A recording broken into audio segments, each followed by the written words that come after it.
The ballroom of the Pierre Hotel was a galaxy of shimmering gold and whispered congratulations. Crystal chandeliers dripped light onto tables laden with peonies and champagne flutes, each one a tiny, sparkling testament to Ethan Carter's success. He stood at the center of it all, a groom in a bespoke Tom Ford tuxedo, his hand resting on the small of his new wife's back. Camilla Rhodes, now Camilla Carter, was everything her name suggested. A thoroughbred of New York society, elegant and sharp, her smile a perfectly calibrated instrument of social grace. Her father, a senator, was holding court near the string quartet, his laughter booming with the confidence of generational power. This was it. The summit. The moment Ethan, the boy from a dingy Queens apartment who'd built $1 billion tech empire from code and instant noodles, had officially arrived. He had the company, the penthouse, and now, the perfect wife to adorn his perfect life. He raised a glass, the clinking sound echoing the polite applause. But as he scanned the room, a phantom limb of his past ached. He saw the faces of investors, rivals and politicians, allies in his climb. Yet, something felt hollow, a discordant note beneath the symphony of his triumph. His gaze drifted past the dance floor, past the cake that cost more than his first car, and settled on the periphery, where the uniformed staff moved like silent ghosts, ensuring the seamless operation of the fantasy. And then he saw her. For a moment, his brain refused to process the image. A woman in a drab black catering uniform was clearing plates from a table near the service entrance. She moved with a weary efficiency, her shoulders slightly stooped. Her dark, wavy hair was pulled back in a severe bun, but a few rebellious strands had escaped, framing a face he knew better than his own. A face he had once woken up to every morning, soft with sleep and love. It was Madeline. Maddie. His Maddie. The champagne flute slipped from his fingers. It didn't shatter. Instead, it hit the thick Persian rug with a dull, muffled thud, a sound that was somehow louder in his mind than the quartet's crescendo. The world tilted on its axis. The gilded room, the smiling faces, Camilla's curious glance. It all blurred into an insignificant, buzzing haze. All he could see was Maddie. She turned slightly, and the harsh ballroom light caught the unmistakable, gentle swell of her belly beneath the cheap fabric of her uniform. Pregnant. The word detonated in his chest, a silent, catastrophic explosion that ripped through the carefully constructed facade of his new life. His breath hitched. Every molecule in his body screamed her name. He remembered their last, brutal fight, the words he'd thrown at her like stones. "We're on different paths, Maddie. My work requires sacrifice." He hadn't known. He hadn't known the sacrifice she was being forced to make. His heart, a traitorous organ he thought he had tamed with logic and ambition, hammered against his ribs, not with joy for his new beginning, but with the earth-shattering agony of an ending he had authored, but never truly understood. "Ethan? Darling, are you all right?" Camilla's voice, usually as smooth as silk, had a faint, sharp edge of concern. She touched his arm, her diamond wedding band cold against his skin. He flinched, pulling his gaze away from the ghost at the edge of his party. "Fine," he lied, his voice a hoarse whisper. "Just overwhelmed. It's a lot." "Of course it is," she said, her smile returning, content with the explanation. She gestured toward her father. "Daddy wants to introduce you to the ambassador. It's important." "Right." "Important," Ethan echoed, the word tasting like ash in his mouth. He allowed Camilla to lead him away, his body moving on autopilot while his soul remained tethered to the woman clearing plates. Every step was a betrayal. Each handshake, each forced smile, was a lie piling upon the mountain of lies he now realized he was living. He endured 5 minutes of excruciating small talk about trade policies and tax incentives, his mind a frantic, screaming void. He couldn't hear the ambassador's words, only the imagined sound of Maddie's tired sigh, the soft scrape of cutlery against porcelain. He had to get to her. He had to understand. "Excuse me," he mumbled, cutting the ambassador off mid-sentence. "I'm sorry, I just need a moment." Before Camilla could object, he turned and strode away, his path a direct, unswerving line toward the service entrance. He ignored the confused looks, the whispers that followed him like a trail of smoke. The opulent ballroom fell away behind him, replaced by the stark, fluorescent-lit reality of a service corridor. The air here was different. It smelled of bleach and hot food, a world away from the Chanel No. 5 and expensive lilies of the main hall. He saw her at the far end, pushing a heavy bus tub toward the kitchens. "Maddie," he called out. His voice cracked. She froze, her back to him. For a long second, she didn't move, didn't breathe. Then, slowly, she turned. Up close, the toll of her struggle was undeniable. There were dark circles under her eyes, and a profound weariness etched into the lines of her face. But her eyes, those deep, intelligent brown eyes, held the same fire, now banked with a new, hardened layer of defiance. "Ethan," she said, her voice flat, devoid of any of the warmth it once held for him. "You shouldn't be back here." "What are you doing here, Maddie? Why this?" He gestured helplessly at her uniform, at the cart of dirty dishes. "If you needed money, you could have called me. You know that." A bitter, humorless laugh escaped her lips. "Oh, I know that. A check in the mail to soothe the Carter conscience. No, thank you. I work for a living. It's a concept you might have forgotten." The words stung as they were meant to. He took a step closer, his eyes instinctively falling to her stomach. It was more pronounced now, a gentle, perfect curve that represented a life they had, perhaps, created together. The baby," he stammered, the question lodging in his throat. Her expression hardened. She crossed her arms protectively over her womb, a shield against him. "My baby," she corrected him, her voice sharp and clear. "This has nothing to do with you. Nothing to do with me." His voice rose, a mixture of disbelief and desperation. "Maddie, we were married for 5 years. We broke up 8 months ago. You have to tell me." Suddenly, the kitchen door swung open, and a burly manager with a sweat-stained shirt barked, "Hey, less talking, more clearing. Table 7 needs to be bussed now." Maddie flinched, her brief moment of defiance crumbling into the weary compliance of an employee. She nodded at the manager, refusing to look at Ethan. "I have to go," she said, her voice barely a whisper. She turned to push the heavy cart away. "No, wait!" Ethan reached out, grabbing her arm. The contact was like an electric shock, a jolt of shared history. He could feel the warmth of her skin through the thin fabric, and a flood of memories washed over him. Flashback. 7 years ago. They were in a tiny third-floor walk-up in Koreatown, the air thick with the smell of microwaved ramen and cheap coffee. Ethan was hunched over a laptop, the screen's glow illuminating his exhausted face. Code scrolled past in an endless waterfall. Maddie sat on the floor beside him, leaning against his legs, highlighting passages in a law school textbook. "You need to sleep, E," she murmured, tilting her head back to look at him. "Your brain is going to melt."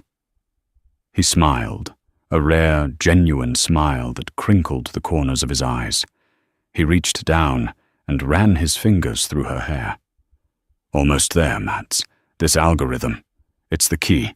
This is going to change everything for us. No more ramen, I promise. I like ramen, she said softly. I like this. Us. Right here. He leaned down and kissed her, a deep, lingering kiss that tasted of hope and shared dreams. I love you, he whispered against her lips. When I make it, I'm going to give you the world. She pulled back, her expression serious. I don't want the world, Ethan. I just want you. The memory faded, leaving the harsh reality of the service corridor in its place. Maddie pulled her arm from his grasp, her eyes glistening with unshed tears. Let go of me, Ethan, she said, her voice trembling. You made your choice. You have your world now. Go and enjoy it. She pushed the cart through the kitchen doors, leaving him alone in the sterile hallway, the ghost of a promise he had failed to understand hanging in the air between them. He had offered her the world, but she had only ever wanted him, and now another life was caught in the wreckage of his ambition, a life that was almost certainly his child. The thought didn't feel like a victory or a legacy. It felt like a judgment. Ethan stumbled back into the reception, a ghost at his own wedding. The golden light of the ballroom now seemed garish, the music abrasive. Camilla found him near the bar, his hand wrapped so tightly around a glass of whiskey that his knuckles were white. There you are, she said, her tone a carefully manicured blend of relief and irritation. People were starting to wonder. The ambassador looked rather insulted. I'm sorry, Ethan said, the words hollow. He downed the whiskey in one go, the burn in his throat, a welcome distraction from the inferno in his gut. Camilla's perfectly sculpted eyebrows knitted together. She was no fool. She had been raised in the cutthroat world of politics and high society, a place where reading subtle shifts in mood was a survival skill. She studied his face, her sharp eyes missing nothing. The haunted look, the slight tremor in his hand, the way his gaze kept darting toward the service entrance. What's wrong, Ethan? She asked, her voice dropping to a conspiratorial whisper. And don't tell me you're overwhelmed. This is something else. You look like you've seen a ghost.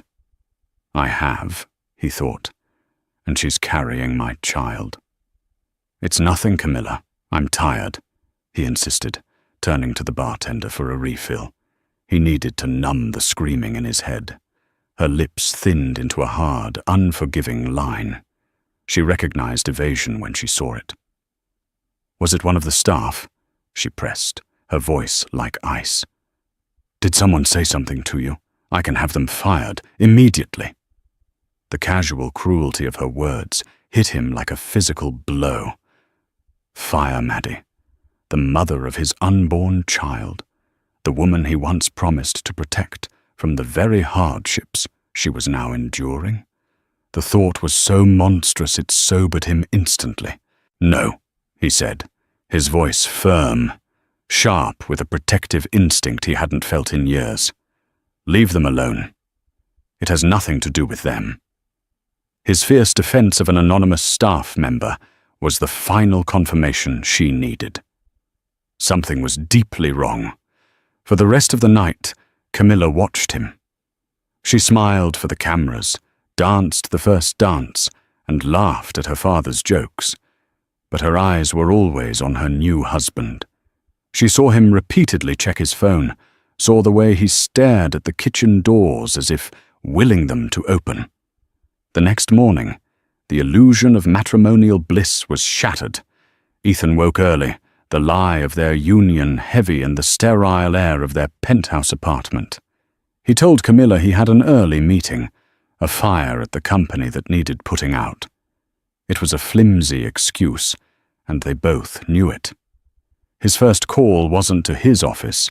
It was to the catering company that had serviced the wedding. Yes, I'm trying to get in touch with one of your employees from last night's event at the Pierre, he said, his voice tight with anxiety. Her name is Madeline Carter. Or possibly Madeline Vance. That's her maiden name." There was a pause, the clicking of a keyboard. "I'm sorry, sir," the receptionist replied, her tone professionally detached. "We have no employee by that name on our roster." "That's impossible," Ethan insisted. "She was there. Dark hair. Maybe 5'6". "Sir, I can assure you, no one by that name works for us. Perhaps she was with a different vendor." He hung up, a cold dread seeping into his bones. He tried another angle, calling the temp agency the caterer sometimes used. The same answer. Maddie had covered her tracks. She had known he would come looking and had taken steps to disappear. She didn't want to be found. Meanwhile, across town, Camilla was making calls of her own. Her methods were more direct, honed by a lifetime of leveraging power. She didn't call a temp agency. She called the head of security at the Pierre, a man who owed her father a significant favor. "I need the unedited security footage from the main ballroom and all service corridors from last night, between 10 p.m. and midnight," she commanded, her voice leaving no room for argument. "And I need a list of all temporary staff who worked the Carter Rhodes wedding. All of them. Discretion is, of course, paramount."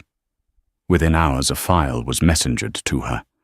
She sat in her pristine, white living room, the city skyline spread out before her like a conquered kingdom, and she watched. She saw Ethan's strange behavior, his abrupt departure from the ambassador.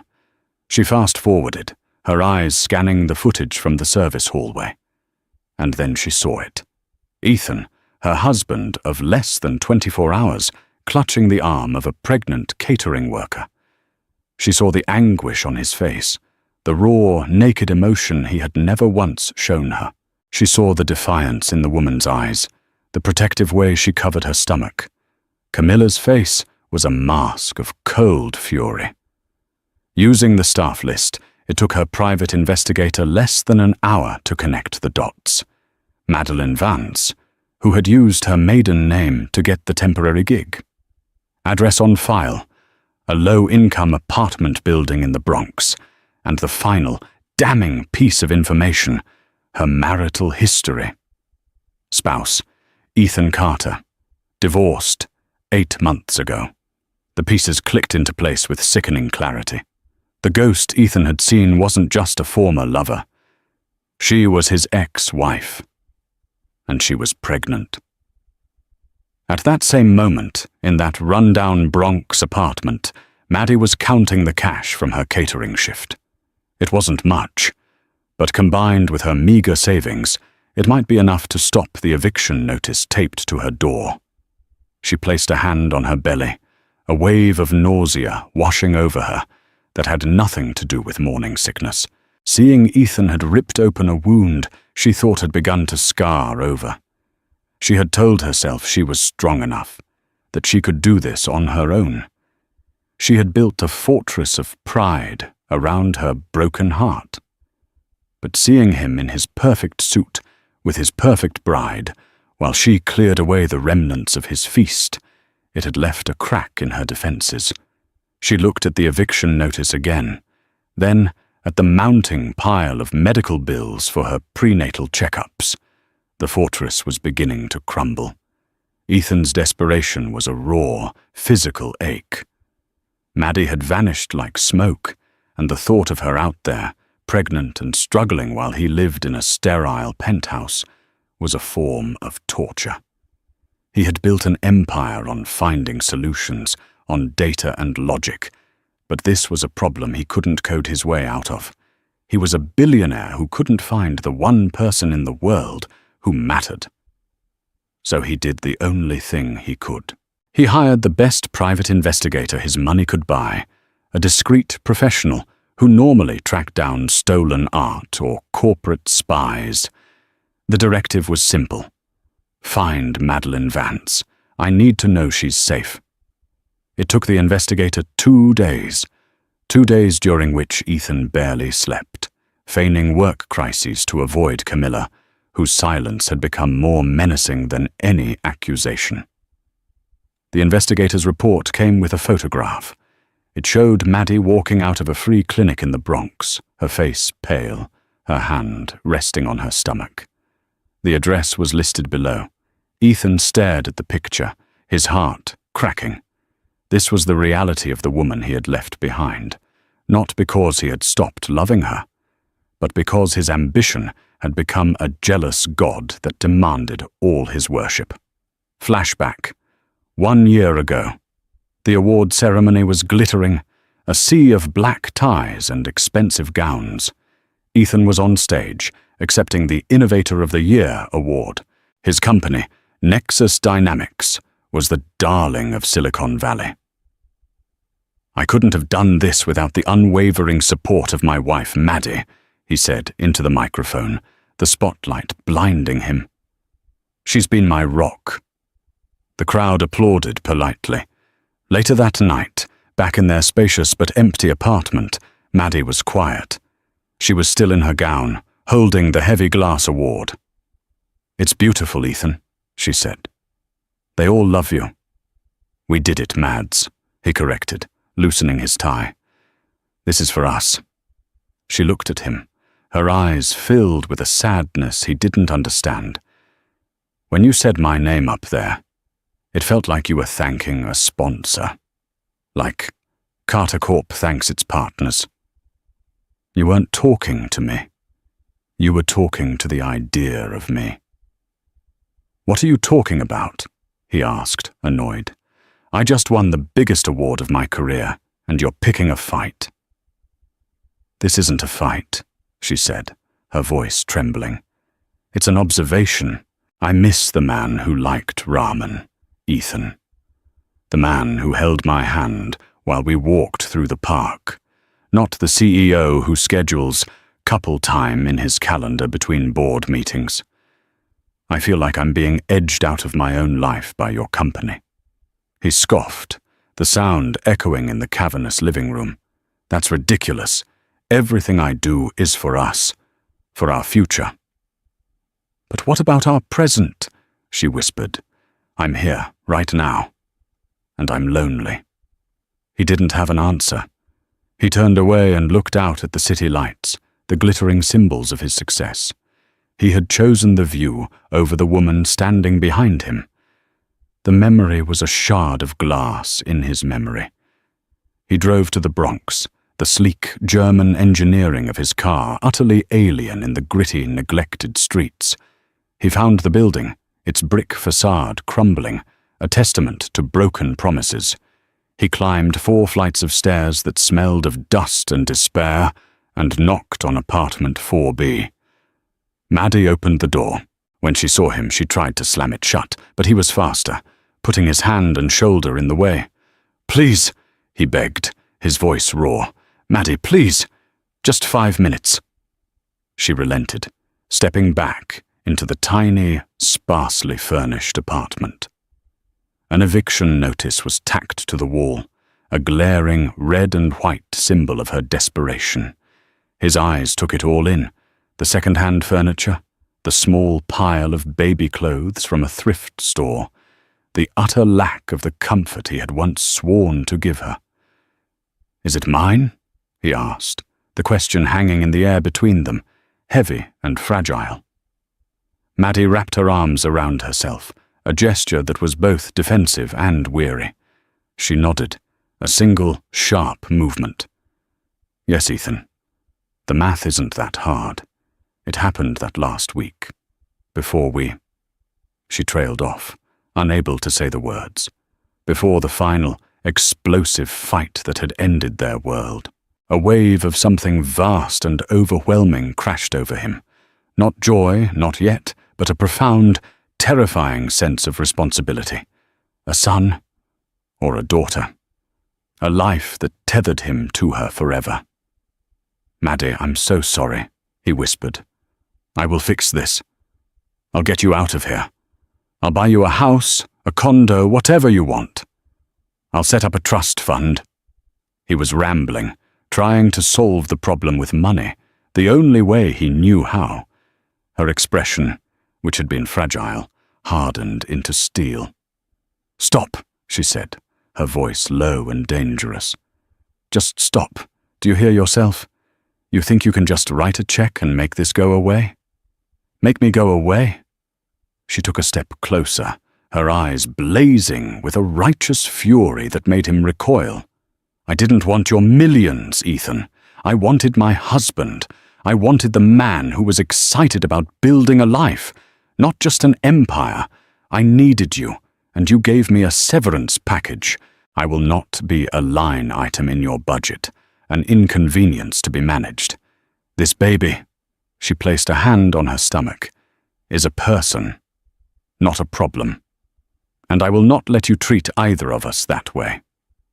Her words struck him with the force of a physical blow because they were true. He had tried to pay her off, to manage his guilt like a business expense. As he stood there, speechless and ashamed, his phone buzzed. It was Camilla. He ignored it. It buzzed again and again. Finally, he answered, stepping into the hallway. "What is it, Camilla?" he said, his voice strained. "I know where you are," she said, her tone chillingly calm. "I know everything, Ethan. I know about your ex-wife, and I know about her condition."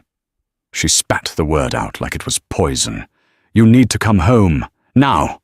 We have to decide what to do about this situation."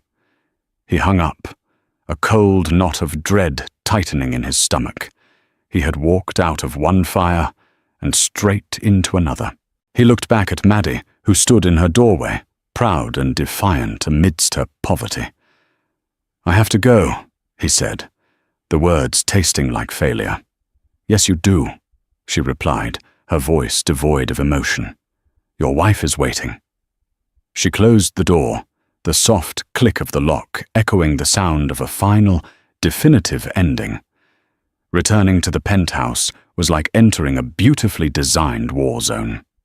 Camilla was waiting for him, seated on a white leather sofa, a tablet resting on the glass coffee table in front of her.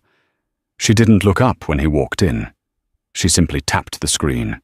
An article glowed on the display.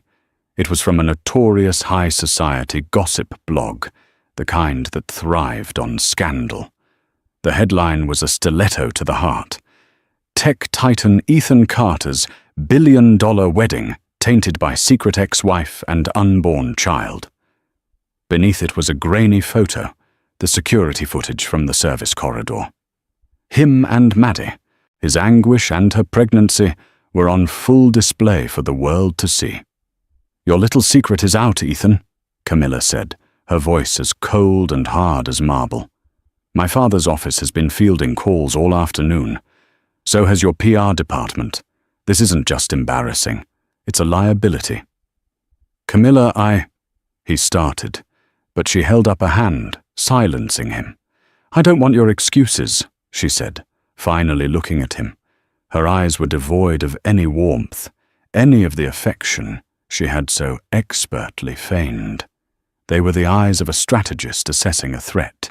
"I've spoken with my lawyers, and my father has spoken with yours. We have two options: annulment, quick, clean. We cite fraud, which, let's be honest, is exactly what this is. You married me under false pretenses." She paused, letting the weight of her words settle. "Or we fight it. We present a united front. You release a statement saying, 'This woman is a troubled, unstable ex-spouse, making false claims.' You deny paternity, demand a DNA test, and drag her through the mud until she crawls back into whatever hovel she came from. We control the narrative. We save our image. And your company." Ethan stared at her, horrified. The casual cruelty, the clinical strategy for destroying Maddie. It was monstrous. "I won't do that," he said, his voice shaking with a rage he hadn't felt in years. "I will not destroy the mother of my child to save face." Camilla laughed, a short, sharp, ugly sound. "The mother of your child? Don't be so naive. She's an opportunist who showed up at our wedding to extort you. And you, like a fool, walked right into her trap." She stood up, circling him like a predator. "This is the choice, Ethan. It's me, our life, our future, the world we have built. Or it's her, the past, the scandal. You can't have both. Choose." It wasn't a choice. Not anymore. The man who had stood in that service corridor, the man who had looked into Maddie's eyes and seen the wreckage of his own choices, was not the same man who had stood at the altar. "Then it's not a choice at all," he said quietly. "I'm not going to abandon her or my child." Camilla's face contorted into a mask of pure fury. "You fool," she hissed. "You're throwing everything away for a piece of trash from your past." "She's not trash," Ethan shot back, his voice ringing with conviction. "She's the best part of my past, the part I foolishly threw away." The fallout was immediate and brutal.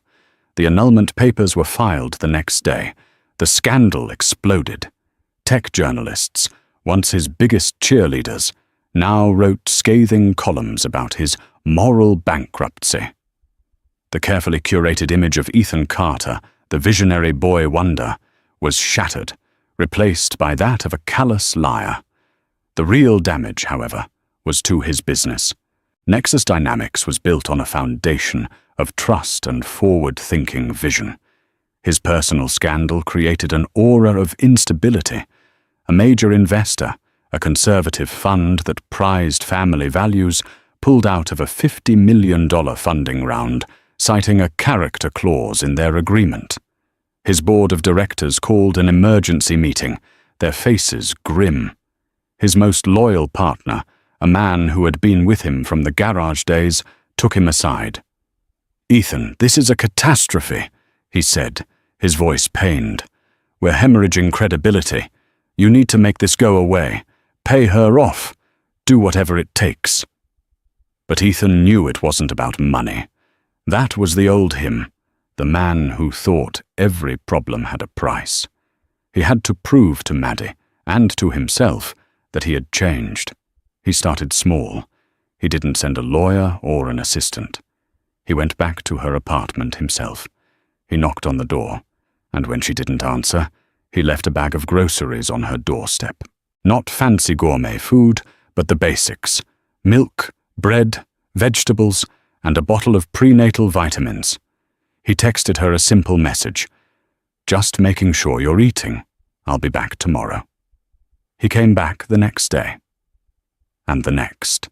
He never pushed, never demanded to be let in. He just left the supplies.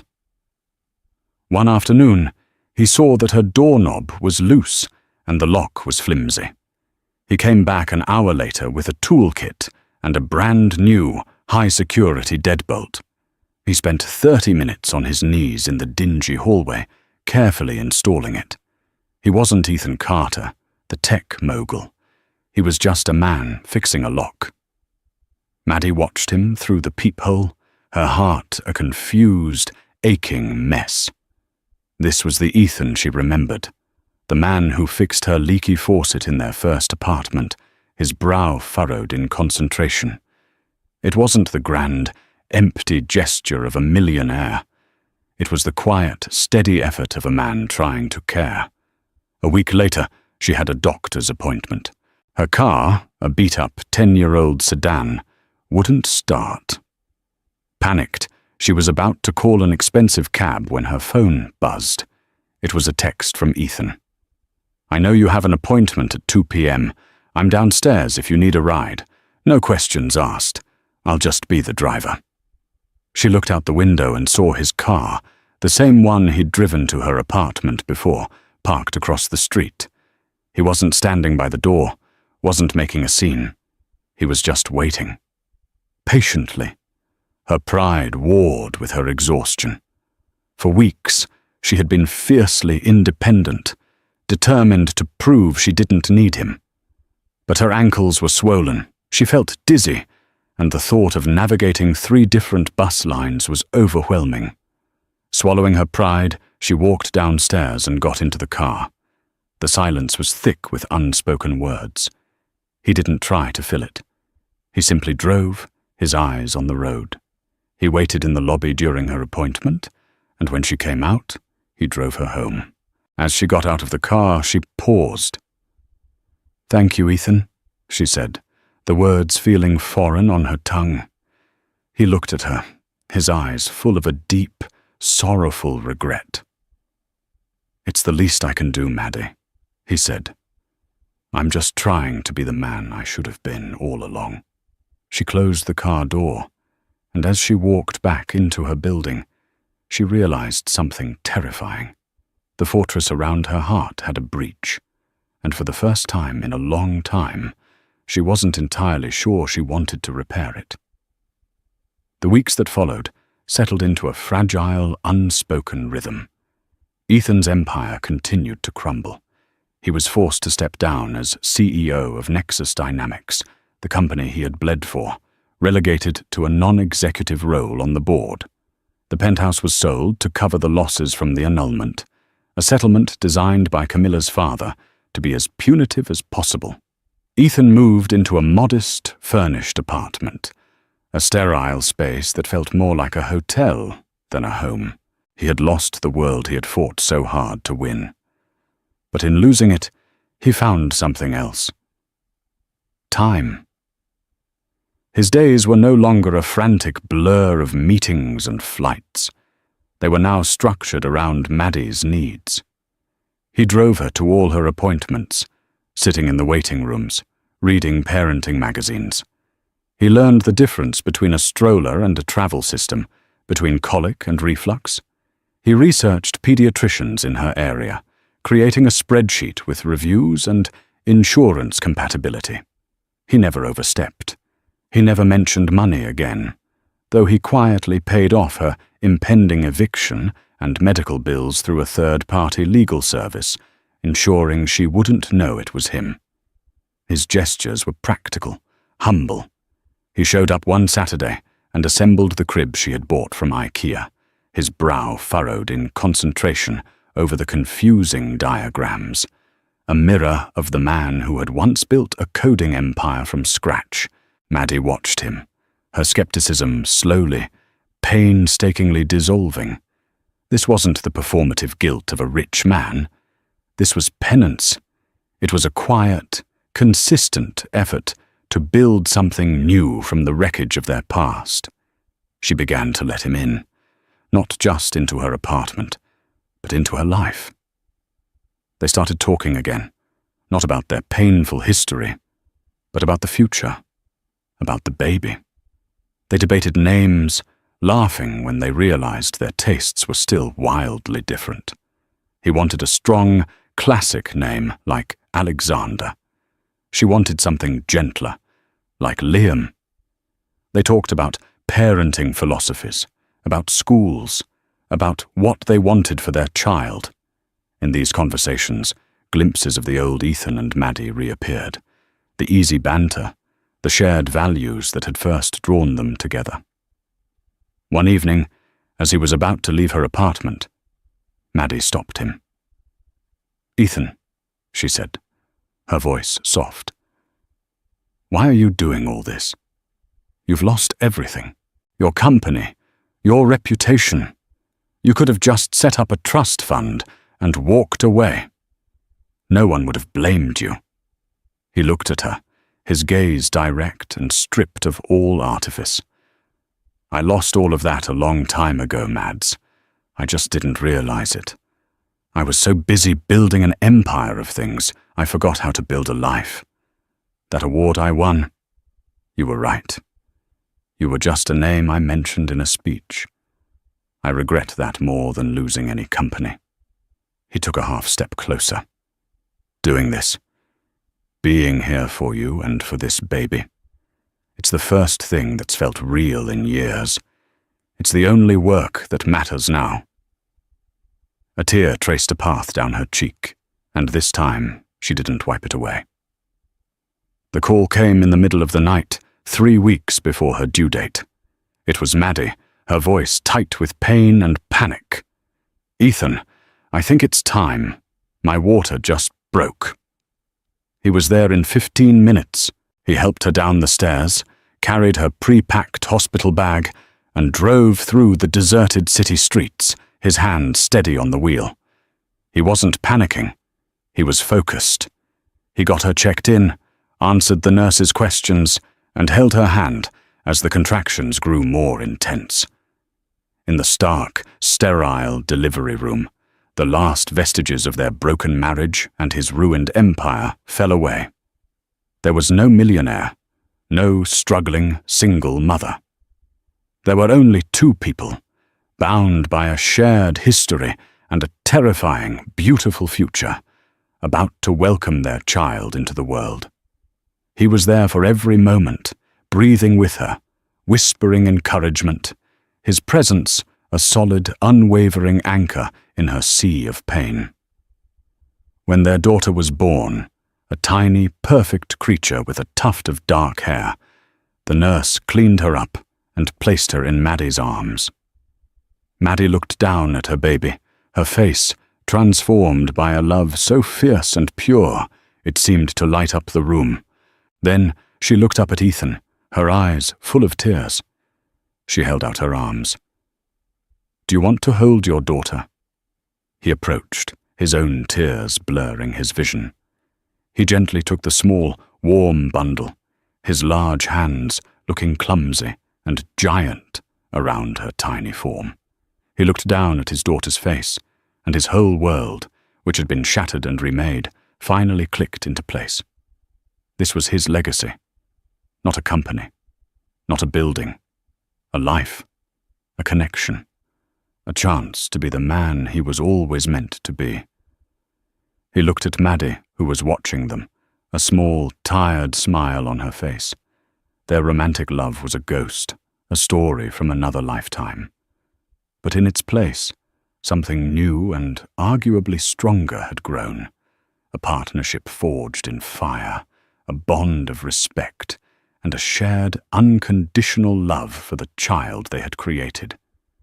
It wasn't the fairy tale ending they had dreamed of in their tiny Koreatown apartment, but it was real, and it was enough.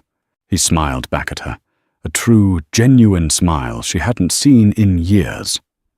"She's perfect, Maddie," he whispered. "Thank you." It was a new foundation, not built on promises of the world, but on the simple, profound act of showing up. We hope you were moved by the story of Ethan and Maddie. Life rarely goes as planned, and sometimes our biggest mistakes lead to our most important lessons. What do you think Ethan should have done differently from the start? Let us know your thoughts in the comments below. If you enjoyed this story and want more emotional dramas that feel like real life, please give this video a thumbs up, share it with someone who loves a powerful story, and don't forget to subscribe to our channel for more content every week. Thank you for watching.